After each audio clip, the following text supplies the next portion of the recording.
Bienvenido a la bahía de la isla Tortuga, desde donde los barcos piratas zarpan a surcar los 7 mares. Aquí empieza también nuestra aventura que nos va a llevar a la creación de un juego con ese título, Piratas de los 7 mares.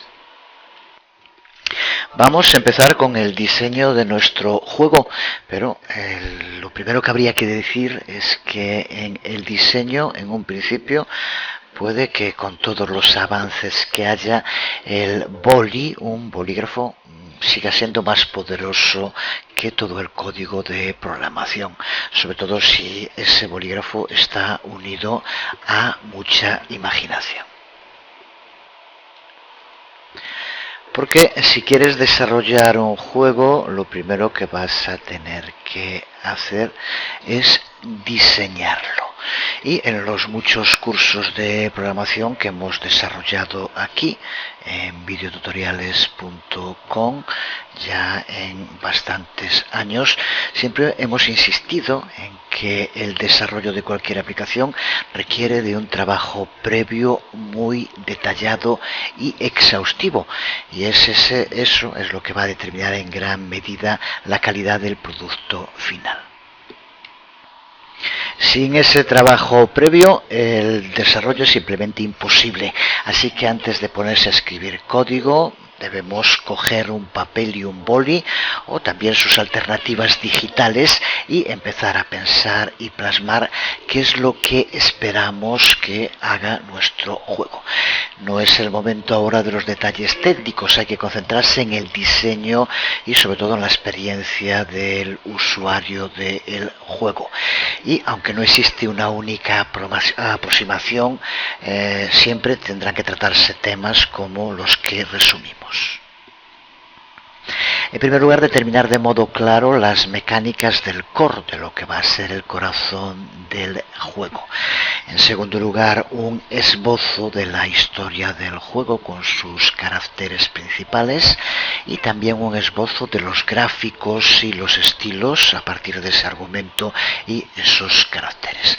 Y también un esbozo que en el principio no tiene por qué estar trabajado, pero sí claro qué es lo que va a contener, de todas las pantallas que vamos a usar, de los diagramas de transición entre pantallas y también los desencadenantes, los triggers, los disparadores de esas transiciones. Por ejemplo, cómo se va a finalizar el juego. Nuestro juego de piratas va a ser una variante de uno de los arcades más clásicos de capturas en plataformas, que se llama Snake, de los juegos más populares en el mundo de los móviles. Todos los juegos se incluyen dentro de varios grandes grupos. Es cierto que podrías inventar algo totalmente nuevo, lo nunca visto, una ambición muy legítima, pero en el curso vamos a ser más modestos y nos vamos a conformar con crear una versión totalmente original de un clásico como Snake. En la documentación de Android tienes una variante clásica de Snake en la que me he basado en parte para desarrollar este juego. Pero modificando aspectos gráficos, temática, ampliando las funcionalidades y convirtiéndolo en un juego creo que comparable a muchos que se ven en el Android Market. Sencillo pero completo y absolutamente funcional. Vemos aquí una captura de pantalla. Si lo quieres hacer sobre papel, hazte con unas tijeras, un boli y muchos folios en blanco o cuadriculados, como prefieras. También puedes usar sus variantes digitales. En lugar de empezar con gráficos muy detallados, como decíamos, nos llega con los bosquejos, y es lo que se denomina en inglés los mockups. Y aquí tenemos un programa, Balsamiq Mockups for Desktop, que nos permite poder determinar el diseño que queremos darle a nuestro juego o aplicación. Sea con el sistema analógico digital, en lugar de empezar con los gráficos muy detallados y ya finalizados, lo hacemos con papel, recortamos, colocamos sobre un fondo, lo recolocamos y pensamos qué es lo que queremos como resultado final hasta lograr un bosquejo que nos convenza. este programa puede servirnos perfectamente. Y una vez que estemos conformes con el diseño, podemos guardar imágenes si usamos este programa, o escanear o hacer fotos si lo hicimos a mano. Es importante guardarlo para futuras referencias, desde luego. Y es justo lo que vamos a empezar haciendo, creando esos bloques básicos de las pantallas de nuestro juego. Aquí tenemos en pantalla los bloques y caracteres básicos para el diseño de nuestro juego. Este rectángulo que se encuentra a la izquierda va a ser una pantalla, la pantalla del tamaño de un teléfono móvil, y dentro es donde colocaremos el resto de los elementos. Aquí desde luego irá un fondo que podemos también colocar. Un fondo de mar, por ejemplo, como el que aquí estamos viendo. Tenemos también el barco, que es el que se va a ir moviendo, los piratas que se irán añadiendo, los tesoros que irá encontrando, los números para puntuaciones y los botones que usaremos para los distintos triggers o desencadenantes que tendrá la aplicación. Definimos los mecanismos del juego viéndolo sobre pantalla. En primer lugar, ahí ves cómo tienes que hacer para que avance el barco y la tripulación que irá aumentando. Aquí cómo se consigue la victoria y cómo va cambiando cada vez que se consigue un tesoro. En tercer lugar, el modo de uso de los botones de la derecha y de la izquierda, que hacen que gire 90 grados en el sentido de las agujas del reloj o el contrario.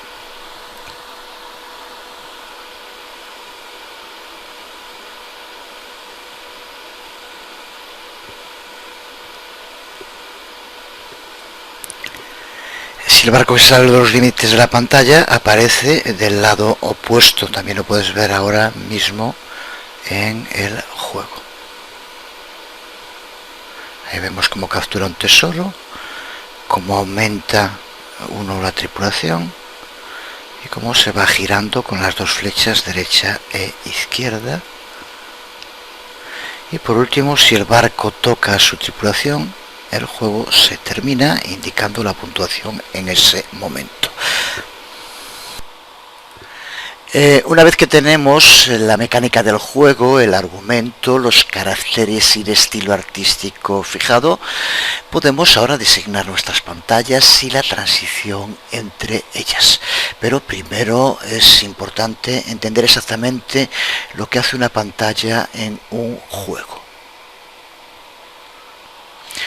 Una pantalla es una parte básica del juego, ocupa todo el espacio y es responsable de una parte del mismo, por ejemplo del menú principal, del menú de configuraciones o donde se lleva a cabo la renderización del juego. Una pantalla puede estar compuesta por múltiples componentes, por ejemplo botones, controles, pantallas frontales o la renderización del mismo juego. Y una pantalla permite al usuario interactuar con los elementos que la forman. Estas interacciones pueden ser disparar transiciones para otras pantallas, pueden ser intercambiar la pantalla activa, seleccionar distintos niveles del juego y demás. Con estas definiciones podemos ordenar nuestras ideas y diseñar todas las pantallas de nuestro juego de piratas. Y lo primero que nuestro juego presentará al jugador es la pantalla del menú principal, desde luego, que es importante que cuente siempre con una serie de elementos presentes. Mostrar el nombre del juego y también podemos adornarlo con algún tipo de dibujo que cumpla la función similar a un logo. Para que las cosas se vean más consistentes es una buena idea utilizar un fondo que se repita. En nuestro caso realizaremos un fondo de mar para el juego, ya que va de barcos y de piratas.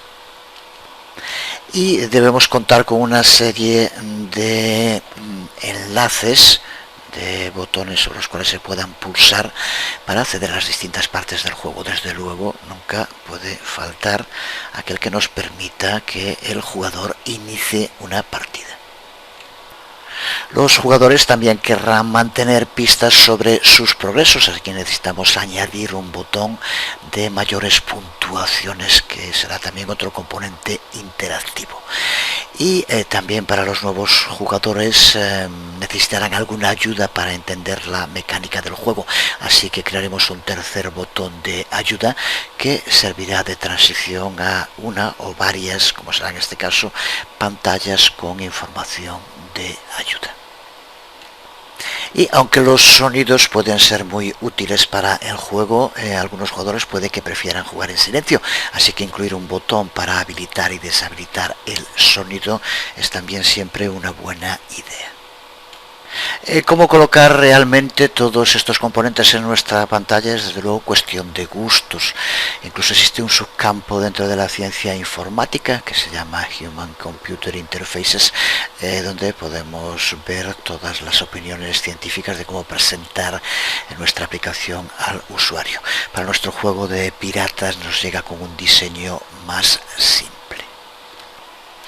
Y desde luego empezar con la pantalla del menú principal suele tener una ventaja inmediata, que es que con los componentes interactivos que incluimos podemos derivar más pantallas que son las que vayan ordenando nuestro juego. En el caso de nuestros piratas necesitamos una pantalla de juego, una pantalla de puntuaciones más altas y una pantalla de ayuda. No necesitamos incluir una pantalla de configuraciones porque la única configuración que necesitamos, que es la del sonido, está ya presente en la pantalla principal, así que podemos ignorar esa pantalla y centrarnos en las otras que acabamos de decir. Esta es la pantalla de puntuaciones del juego. Aparece arriba el texto puntuaciones y aparecerán las 5 mayores puntuaciones, que desde luego van cambiando si aumentan. El lugar donde se va a almacenar, donde se guardan estos datos, es en local, por tanto serán las mayores puntuaciones de cada dispositivo que esté usando el juego.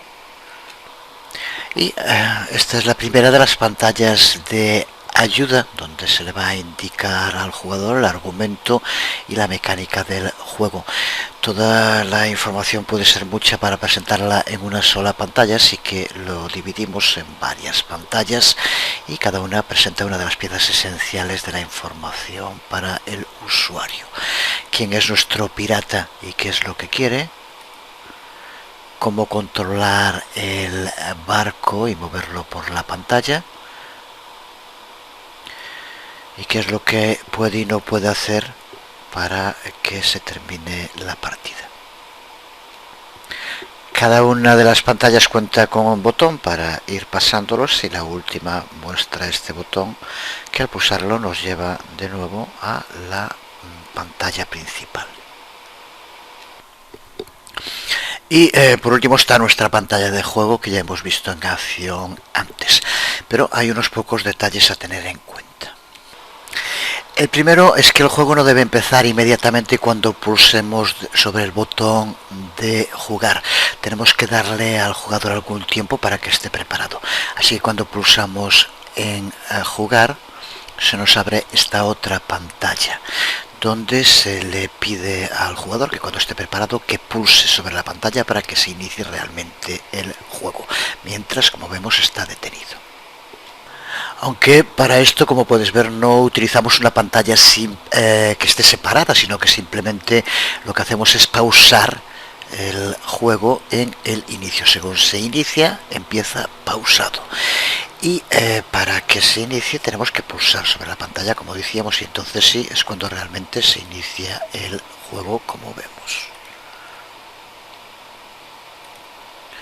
Hablando de pausas, se observa como también incluimos dentro del juego un botón para en cualquier momento poder pausarlo. Al pulsar, de nuevo, sin que sea una pantalla aparte, sino que es una subpantalla, sigue el fondo del juego pero está pausado, y hacemos que aparezcan dos botones, uno reanudar, con lo cual de nuevo el juego se inicia como estábamos antes, y otro quitar, con lo cual volvemos a la pantalla principal. Y también usamos su pantalla cuando el jugador pierde, cuando el barco pirata ataca a su propia tripulación, como vemos aquí en esta captura de pantalla. En ese momento tenemos que informar al jugador que el juego ha finalizado. También podríamos haber implementado una pantalla aparte, pero nos vale perfectamente una subpantalla, en la cual, como vemos, aparte del mensaje, aparece la puntuación que ha conseguido y un botón sobre el cual podemos pulsar para volver de nuevo al menú principal. Por tanto, la organización del juego, la parte concreta cuando el juego se está ejecutando, es una pantalla pero que cuenta con 4 subpantallas. Si puedes tenerlo más claro si recuerdas lo que hablamos de los distintos estados en los que puede estar nuestro juego. Aquí tendríamos esta subpantalla inicial, que es la de Get Ready, estar preparados, estamos preparados para que empiece. La segunda subpantalla, que es cuando estamos jugando realmente. Aquí es donde llevamos al cabo todo lo que es el juego en sí. Una tercera pantalla, que es cuando pausamos, cuando pulsamos sobre el botón de la parte superior. Y una cuarta pantalla, que es cuando el juego termina, el game over. Esto recuerda que son no pantallas sino subpantallas, es una misma pantalla en distintos estados que ya conocemos del ciclo de vida de Android. Digo lo de ciclo de vida de Android porque desde luego estamos en un curso de Android, pero desde luego que ya habrás observado que todo lo que llevamos visto en el video tutorial es algo genérico aplicable al desarrollo de un juego para móvil, independientemente de la plataforma en la que se vaya a ejecutar. Eso llegará posteriormente en la parte de elaboración del código. Con esto ya estamos preparados para enlazar las pantallas entre sí. Cada pantalla tiene algunos componentes interactivos que están preparados para poder hacer transiciones entre pantallas o subpantallas. Aquí vemos un ejemplo del trabajo en el desarrollo del diseño en el programa que decía Balsamiq Mockups, de cómo hemos indicado todas las posibles transiciones en las pantallas y subpantallas de nuestro juego. Así, desde la pantalla del menú principal podemos ir a la primera de las subpantallas del juego, podemos ir a la pantalla de las puntuaciones o podemos ir a la primera de las pantallas de ayuda. Desde la primera subpantalla del juego tenemos que pulsar en la pantalla para pasar a la subpantalla donde realmente vamos a estar jugando. Y aquí contamos con un botón para pausar, con el que pasamos a esta tercera subpantalla, desde la cual bien podemos volver al juego, a la subpantalla anterior con reanudar, o bien podemos volver a la pantalla principal pulsando sobre quitar.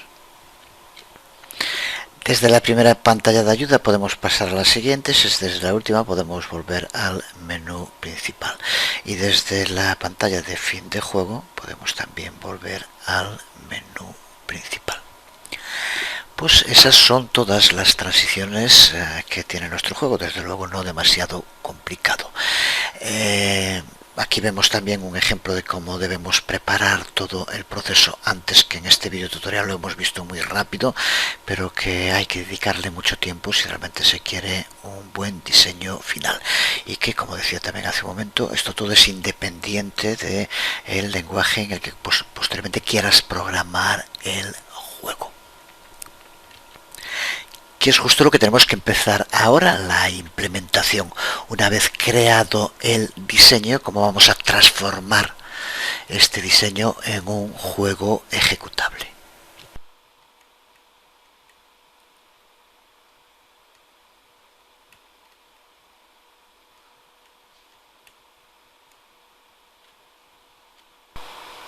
Pues ya tenemos el diseño de nuestro juego y ahora deberíamos orientar nuestro trabajo hacia el desarrollo del pseudocódigo para las interfaces que más tarde podemos desarrollar para Android o para otros sistemas operativos partiendo de las mismas bases.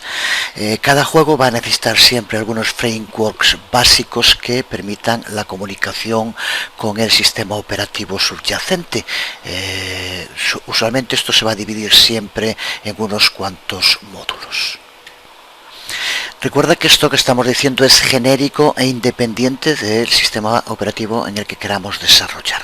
Siempre va a tener que haber un administrador, un manejador de ventanas, que es el responsable de crear una ventana y de gestionar cosas como cerrarla, pausarla, reanudarla, etcétera. Otro framework clave es el de input, las entradas, relacionado con el módulo de gestión de la aplicación. Es el que va a mantener la pista de las entradas que vayan haciendo los usuarios. Puede ser tocar en la pantalla, pulsar una tecla, lecturas del acelerómetro, por ejemplo. Un tercer framework imprescindible es el denominado File o la entrada input-output de archivos. Es el que nos va a permitir obtener los bytes desde nuestros assets, los distintos tipos de archivos que podemos tener en nuestra aplicación. Podemos acceder a ellos en ambas direcciones, de entrada y de salida. Es, como decimos, otro de los frameworks imprescindibles. En cuarto lugar, el framework de los gráficos, que probablemente es el módulo más complejo en nuestro juego. Es el responsable de cargar los gráficos y dibujarlos en la pantalla. Algo similar podemos decir para todo lo relacionado con el framework del audio, responsable de cargar y ejecutar todo lo que se oiga en nuestro juego. Y por último, lo que se denomina el framework juego o el framework game, que es el que va a enlazar todo lo anterior y nos provee con una base fácil para usar y escribir nuestros juegos. Pues cada uno de estos módulos o frameworks está compuesto a su vez por una o por más interfaces, y cada interface tendrá al menos una implementación concreta con una semántica que es lo que va a variar dependiendo de la plataforma subyacente del sistema operativo que utilicemos, Android en nuestro caso. Pues con esto ya tenemos un diseño de juego, ya tenemos un análisis de la arquitectura del código, los módulos e interfaces necesarios, y ya conocemos todas las APIs que necesitaremos para desarrollarlo en Android, a lo que hemos dedicado buena parte del curso hasta ahora. Pues para convertir nuestro juego Piratas de los Siete Mares en una realidad, tenemos que hacer dos cosas. Tenemos que implementar las interfaces y clases del framework del juego, y basándonos en eso tenemos que llevar a cabo la codificación, que es justo lo que vamos a iniciar ahora, y empezaremos con el framework del juego. Un 90% del código ya debe serte familiar, ya que lo hemos testeado, hemos estado probándolo en los últimos videotutoriales. Así que elaboramos un plan de ataque y nos lanzamos a él. Pues dentro de los módulos que dijimos que vamos a tener que desarrollar, empezamos por el más sencillo, que es el archivo IO, Input Output File Input Output. Así que, como ya sabemos, vamos a empezar por crear un nuevo proyecto Android en Eclipse, siguiendo los pasos ya perfectamente conocidos. Como le llames a tu activity por defecto, de momento no importa. Así que toma asiento, ponte cómodo y empezamos el trabajo. Y como decíamos, empezamos con la clase Android File IO, Input Output. Y cuando se hace un desarrollo completo como este, puede ser una buena idea empezar por desarrollar el pseudo código, tener claro antes de empezar a crear el código final qué es lo que vamos a necesitar. Y en concreto para la interface file o input output vamos a necesitar tres métodos. Uno para obtener un input stream para un archivo que se encuentre dentro del directorio assets. Ya sabes lo que es, ya lo vimos en anteriores videotutoriales. Otro método para obtener un input stream para un archivo que se encuentre en el almacenamiento externo, en la tarjeta SD card, que también conocemos. Y un tercero que devuelva un output stream, en este caso un flujo de salida para archivos que estén en el almacenamiento externo. Ya lo hemos visto a lo largo del curso, así que ahora simplemente se trata de organizarlo, reordenarlo y colocarlo en nuestro programa. Ahora sí, vamos allá directamente a Eclipse y empezamos a desarrollar.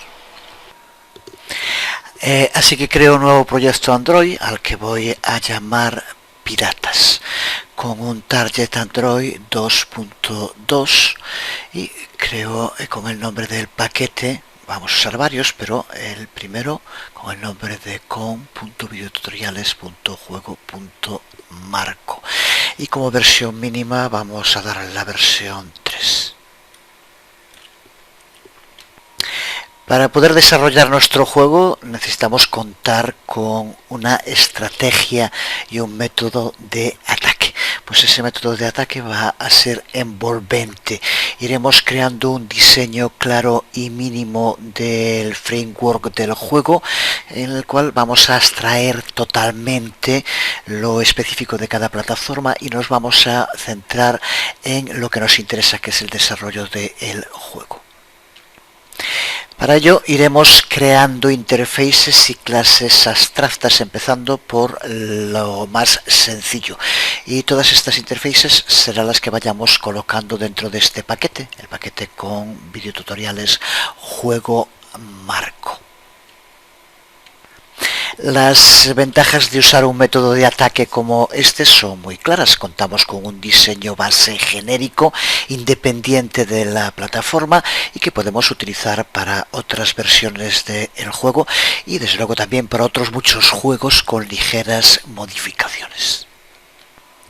Y el siguiente paso en nuestra estrategia de ataque será implementar esas interfaces. Es lo que haremos con el código que iremos incluyendo en otro paquete al que llamaremos exactamente como este y terminaremos con .android implement, por ejemplo, para indicar que es donde vamos a llevar a cabo la implementación para Android. En un momento lo crearemos este paquete cuando empecemos a crear el código de esa implementación de interfaces.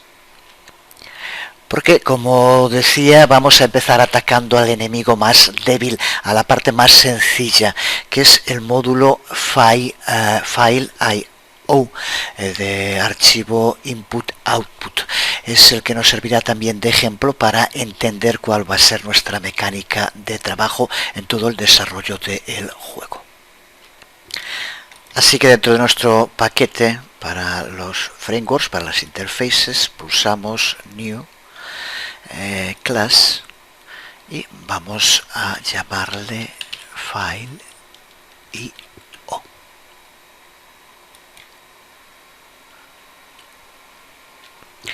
Con esto, como ya tienes que saber, lo que haremos es la parte que tiene que ver con la lectura y escritura en archivos. Desde luego una parte esencial en cualquier aplicación o juegos. Cuando nos movemos en los territorios de Java, estamos hablando específicamente de la creación de instancias input string y output string, los mecanismos estándar Java para leer y escribir datos desde y a un archivo específico. Nada que no sepas ya al dedillo con toda seguridad. Para nuestro juego nos interesa sobre todo poder leer de archivos que empaquetaremos con el juego. Es el caso de imágenes o audio. Aunque escribir a archivos es menos usual, también lo necesitaremos. Se suele usar especialmente para persistir las mayores puntuaciones del juego y también para salvar estados del juego y que el jugador pueda reiniciarlos desde ese punto. Y por encima de todo, especialmente por criterios pedagógicos, queremos usar los mecanismos de acceso a archivos lo más sencillos posibles. Así que veamos cómo crear esta primera sencilla interface. Aparte de la estructura que ya nos crea Eclipse, empezamos por incluir los imports que vamos a necesitar: IOException y input string y output string. Bueno, y ahora aquí una rectificación. Antes, cuando creamos, recuerda que estamos creando interfaces, por tanto, cuando aquí pulse nueva, dije clase, tendría que haber pulsado en interface. No hay ningún problema, simplemente aquí tenemos que cambiar en public, en lugar de class, poner interface y ya está. Pero recuerda que ahora estamos creando interfaces. Así que es aquí ahora donde escribimos el código. Código Java tremendamente sencillo que escribo y explicamos en un momento. Intentaré ir formateando el código, pero recuerda también que todo el que vayamos elaborando irá incluido junto con el vídeo tutorial. Puedes descargarlo en iyasaron.com.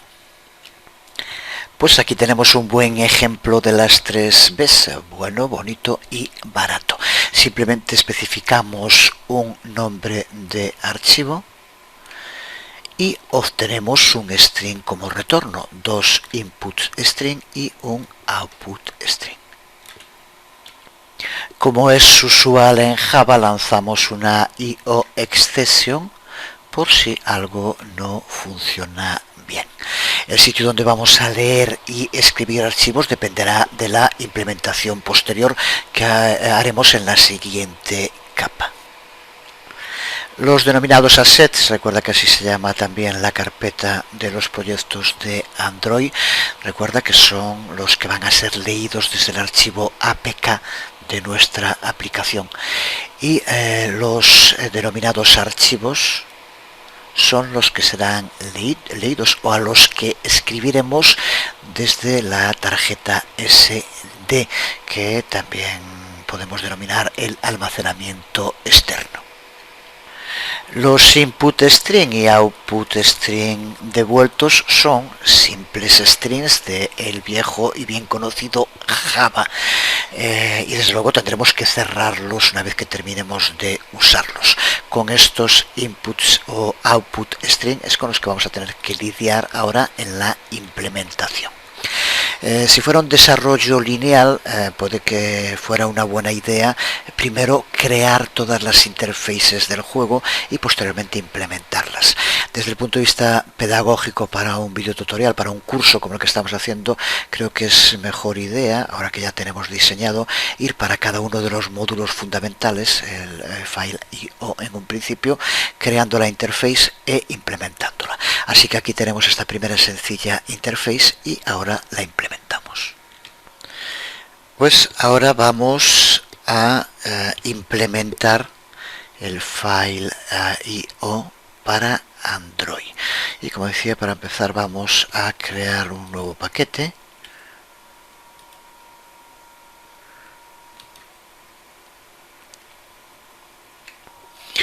Al que llamamos como el anterior y simplemente le añadimos al final Android imp, por ejemplo. Ya tenemos aquí creado nuestro segundo paquete. Y ahora vamos a crear la primera clase, ahora sí, clase, a la que vamos a llamar Android File IO. Le añadimos delante lo de Android de nuevo. Ya tenemos creada la primera clase de nuestra implementación, en la que empezamos por añadir los imports. Y observa como dentro de los imports importamos también la interface que se encuentra dentro del paquete con videotutoriales juego marco, la interface file IO que acabamos de crear hace un momento y que aquí se encuentra. Recuerda que esto va a ser el método que utilizaremos a lo largo de todo el desarrollo, así que es importante, por eso me paro ahora un poco más. Se trata de una interface y por tanto pues, tenemos que añadir aquí en la clase que implemente esta interface file.io. Que vayan apareciendo de momento errores es normal, ya lo sabemos, porque le estamos indicando que implemente una interface que posteriormente no usamos porque aún no hemos escrito el código de la clase. Y empezamos a escribir la clase creando dos miembros. El primero de ellos es un asset manager en el que almacenaremos los assets. Ya hemos visto en detalle el uso de asset manager en el curso, que nos permite acceder a los contenidos del directorio assets dentro de la estructura que nos crea Android en sus proyectos. Y el otro miembro es un string que contendrá la ruta al almacenamiento externo. A continuación creamos el constructor de la clase en el que mediante el uso de la palabra clave des le indicamos cuál es el asset que tiene que usar y también le indicamos la ruta completa al almacenamiento externo, como también ya hemos visto en los videotutoriales dedicados a analizar las APIs. Utilizamos el método getExternalStorageDirectory y getAbsolutePath para tener la ruta que nos lleve a ese almacenamiento externo. Y con esto, ahora sí, ya sabiendo los directorios donde tiene que hacer los input string y output string, donde tiene que crearlos, lo que hacemos es implementar los tres métodos que creamos antes en file.io, que es el archivo que aquí tenemos. Así que hacemos un override de los tres métodos. Ya digo que esta es la implementación más sencilla de todas y también por tanto la mejor para empezar y que nos sirva para ver el método que vamos a usar. Ya vemos como aquí lo único que le indicamos que lo que nos tiene que devolver es el archivo que le pasemos como nombre de archivo, que será el que abra de los que se encuentran en assets. Para los métodos que nos permiten acceder al almacenamiento externo, pues exactamente lo mismo. Voy a dar un poco para arriba para que se vea de nuevo. Lo que hacemos es el uso de file input string y le indicamos la ruta a ese almacenamiento externo más el nombre del archivo que le pasamos, que es el que queremos que se lea. En este caso leerse, en el otro método escribir, pero también exactamente lo mismo. Bueno, ya iré formateando de vez en cuando. Y sobreescribimos el tercer método, como decíamos, exactamente lo mismo. Ahora nos devuelve un output string cuando queramos escribir en el archivo que se encuentra en el almacenamiento externo. Pues con esto tenemos implementado el primero de los módulos, el file.io, para nuestro proyecto. Ahora ya sí estamos hablando de código vivo real que formará parte de nuestro juego. Nos queda de hacer algo similar con el audio, con los gráficos, con los inputs del usuario y con lo que denominamos el módulo Game Framework, que es lo que nos va a permitir juntar todo esto para desarrollar el juego. No van a ser tan sencillos como el de file.io, pero la base, el método de ataque que decíamos antes, es exactamente el mismo. Así que de momento vamos a dejar aquí este primer video tutorial. Ya tenemos encarrilado el desarrollo del juego y en el siguiente seguiremos creando el código, tanto las interfaces como la implementación para los otros módulos. Por hoy nada más, os habló Jesús Conde, nos vemos.